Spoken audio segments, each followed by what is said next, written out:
So for the first module, at this point, you should have read through chapter 1, you should have read through chapter 2, you should have read through chapter 3. We're going to drill down on what I think is the most important thing.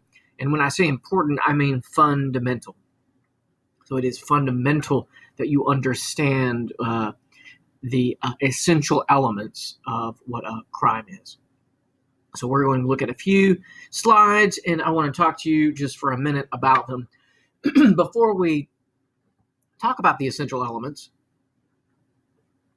I want to bring into focus the epistemological burden that the prosecution has in a criminal case. What do I mean by that? Well, let's assume we have philosophy, and we have 3 branches of philosophy. We can use the word ontology for one branch, epistemology for another branch, and axiology for a third branch. Under ontology, we would be concerned with questions like, does God exist? Does a contract exist? What does it mean to exist? Under epistemology, we're concerned with knowledge, and we're concerned with belief, and we're concerned with justifications of belief. And maybe an older word that does have some meaning that is slightly different in criminal law, warrant. Is our belief warranted or justified? So when we're talking about proof or burdens of proof, if you picture a continuum of 0 to 100%, so 0% certainty all the way to 100% certainty. So if you had intro to philosophy, you've read about Descartes, Cartesian certainties, 100%. Sure. So on the 0 end of the spectrum, moving towards 100%, in the criminal law, you will be encountering the following kinds of degrees or levels of knowledge or belief. So at first we have reasonable suspicion. Reasonable suspicion is what an officer must have in her mind to do a Terry stop. Terry is the name of a case, and it essentially allows a law enforcement officer to detain and to have conversations and even pat down someone for officer safety. It does not rise to the level of something we call probable cause, which is next down the line. And that's what an officer needs to make an arrest. It's if you read the Constitution, it's what you need in order for a warrant to issue, in the different sense of the word warrant. And then as you move along to the halfway mark and you take one tiny step further to the 51% mark, that's the preponderance of the evidence. So picture a scale, and you have a weighted scale on one side and a weighted scale on the other, and it's perfectly balanced. If you were to add a pebble to one of those sides, it would tip the scales. That's the preponderance of the evidence. It's more likely than not that something is the case or isn't the case. Then you keep moving and you come across clear and convincing evidence. And in Texas, that's what I have to prove in order to get punitive damages, the kind of damages that may punish a wrongdoer in a civil setting. Also something to consider in taking away parental rights. We keep walking down the line towards 100%, and we come to beyond a reasonable doubt. It's not 100%. We're not exactly sure where it is, but it's a very heavy burden. And when you are attempting to convict someone of a crime, you're proving up a case against him or her, or it, as the case may be. The prosecution bears that burden of presenting evidence at trial in order to meet the burden that is beyond a reasonable doubt. So keep that in mind. It's important. We're going to end with the idea of presumptions. And in order to overcome certain presumptions, like the presumption of innocence, prosecution has to prove every element beyond a reasonable doubt. So that's important. So let's jump into the Actus Reus and Mens Rea. So for the purposes of this short video, I have 3 main objectives. One is to explain and help you begin to understand in a deep way, first, what is Actus Reus and what is Mens Rea, but then understand the difference between them, what they mean, what they reference.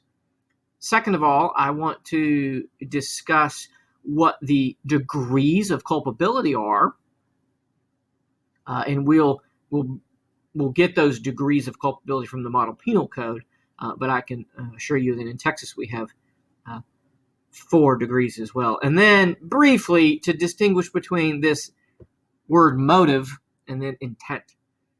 So let's begin with the first 2 elements. Now on the screen here you can see Actus, Reus, Mens Rea, and Scienter.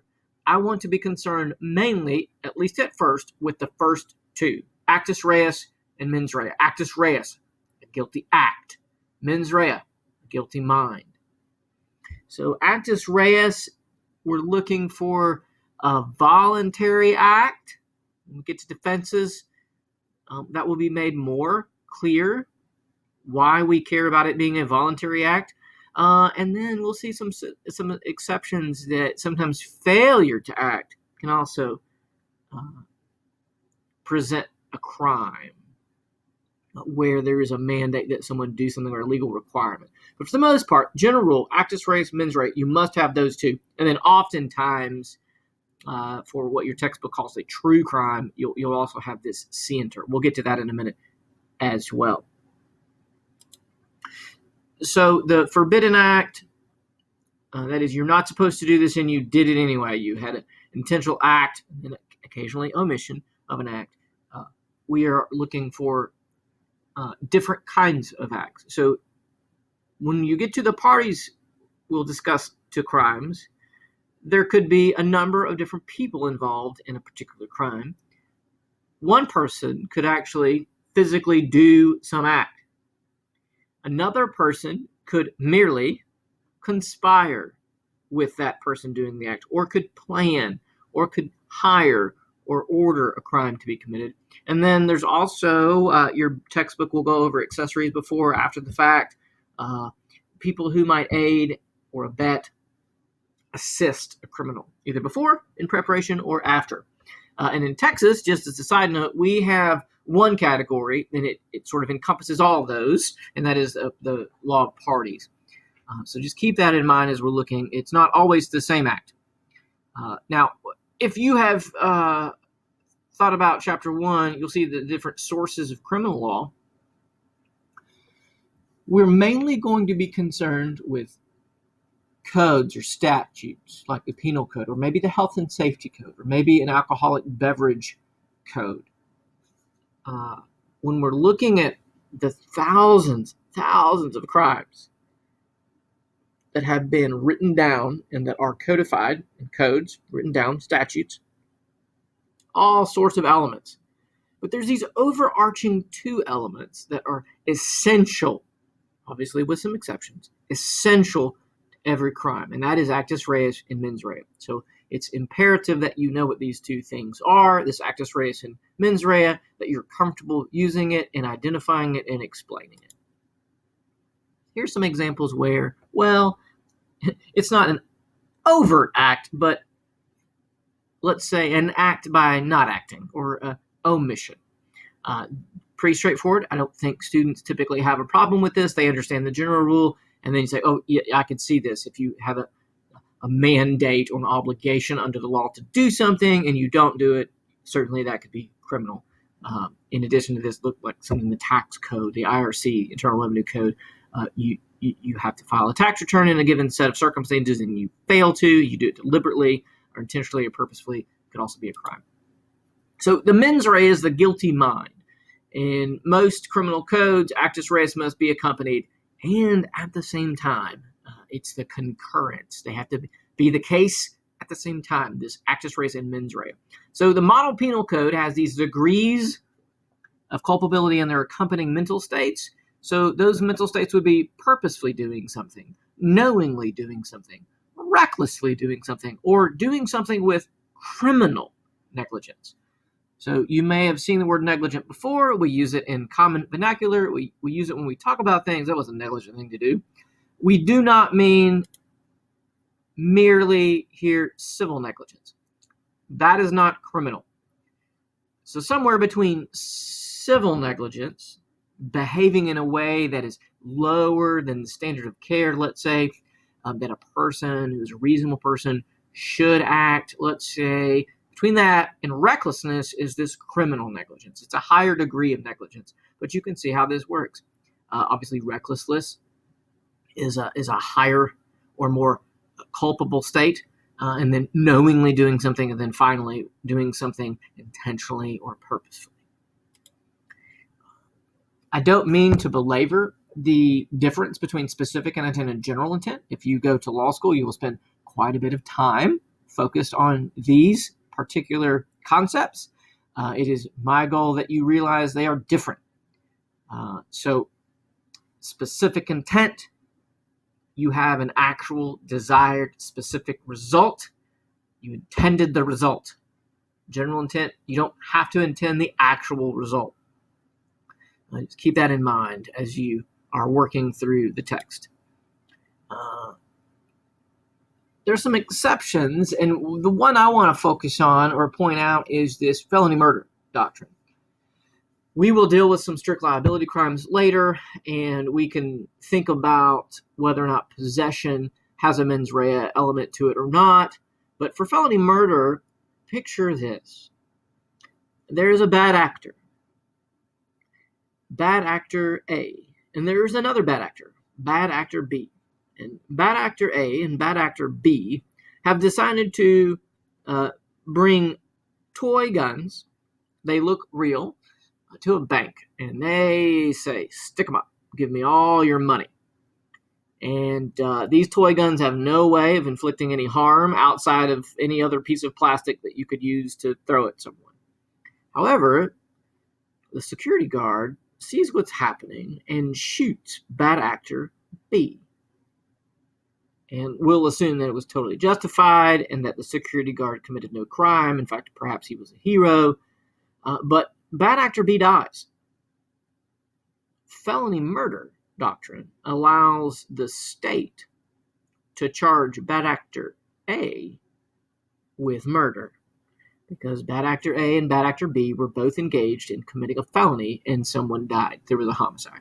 But you can see bad actor A would have no intent whatsoever that his buddy, bad actor B, should die. So it's an exception to this particular mens rea element. Now, the mens rea element, you could argue, was supplied in the felony behavior itself, but not the actual homicide. So it's just interesting. It's an exception. Exceptions are throughout. You will find them throughout criminal law and just law in general, but we're going to focus on mens rea and actus reus as required elements, knowing there are some exceptions.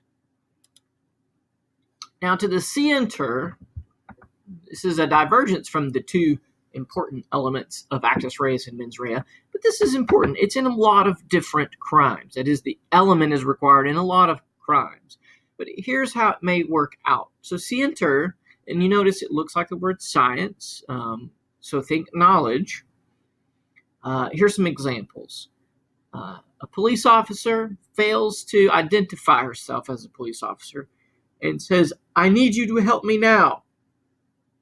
Let's assume that a particular state says you have to. You have to help the law enforcement officer.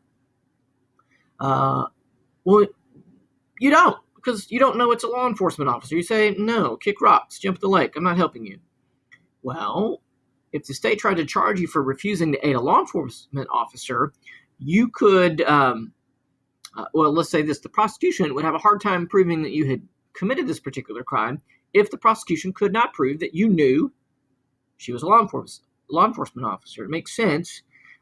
Receiving stolen property, if you don't know it's stolen, it's hard to prove that you committed that crime. All right, so that should make sense. But remember, Scienter, it's not mens rea, it's not actus reus. It's another element, and it is often found in criminal statutes.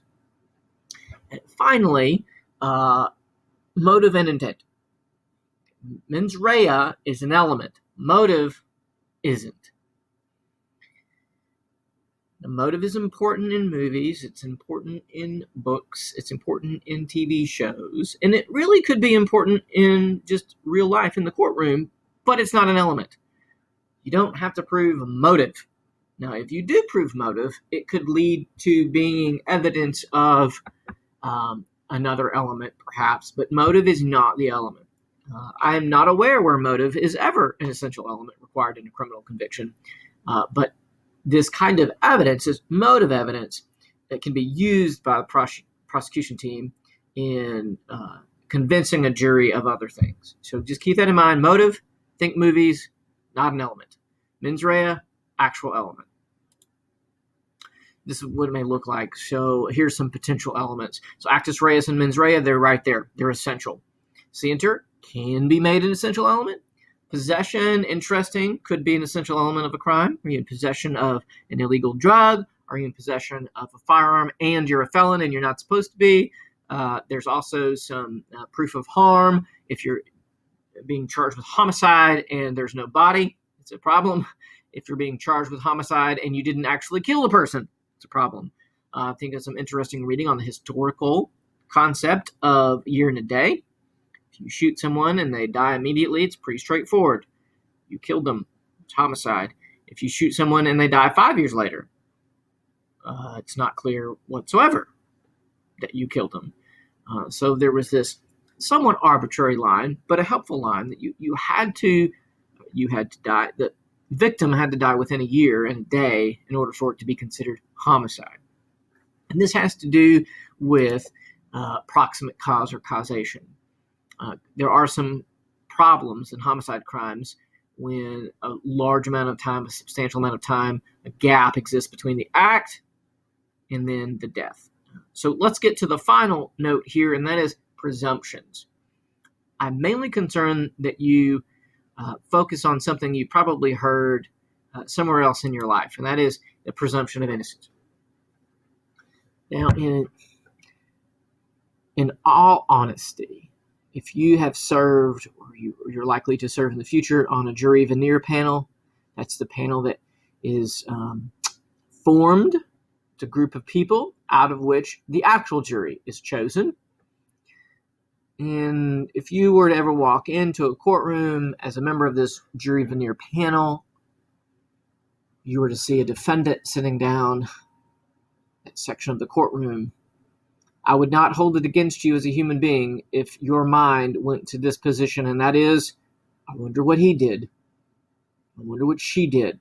It's what we do as humans. We assume, well, if the state of Texas or the United States of America is going to bring a case, they probably have evidence, and I wonder what this guy did.